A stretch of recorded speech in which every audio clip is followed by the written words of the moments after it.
ప్రకాశం జిల్లా చీమకుర్తి మండలం పాటిమీదపాలెం గ్రామం అంబేద్కర్ యూత్ ఫోర్స్ ఆధ్వర్యంలో నిర్వహించిన జిల్లా స్థాయి టెన్నిస్ బాల్ క్రికెట్ టోర్నమెంట్ పోటీలు హోరాహోరీగా జరిగాయి. ఈ పోటీలలో విజేతలుగా నిలిచిన వారికి బహుమతులను అందించుటకు ముఖ్య అతిథిగా అద్దంకి నియోజకవర్గ వైఎస్ఆర్సీపీ కాంగ్రెస్ పార్టీ పరిశీలకులు మరియు మాజీ ఏఎంసీ చైర్మన్ మారం వెంకారెడ్డి పాల్గొన్నారు.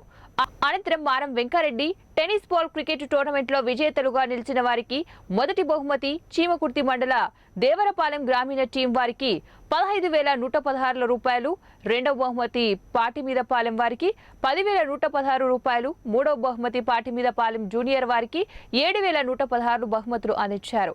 ఈ కార్యక్రమంలో సినీ పాట కచేరీ, సాంస్కృతిక కార్యక్రమాలు నిర్వహించారు. ఈ కార్యక్రమంలో వైఎస్ఆర్సీపీ కాంగ్రెస్ పార్టీ సీనియర్ నాయకులు పోకూరి రామకృష్ణారెడ్డి మరియు చీమకుర్తి బడే దశరథ రామిరెడ్డి, అన్నవరపు ప్రశాంత్, కడప రామకృష్ణ, స్థానిక వైఎస్ఆర్సీపీ కాంగ్రెస్ పార్టీ నాయకులు మేళం మంగయ్య తదితరులు పాల్గొన్నారు.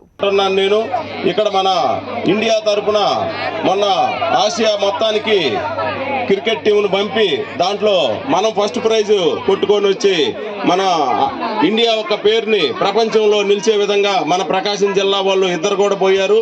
మా టీంలో నుంచే ఇద్దరిని పంపించాము. దానికి నాకు చాలా గర్వకారణంగా ఉంది. అందుకని క్రీడలు అనేది ఎక్కడ జరిపినా సరే 3 రోజుల క్రితం మన నూతలపాడులో కూడా పెట్టాము. నిన్న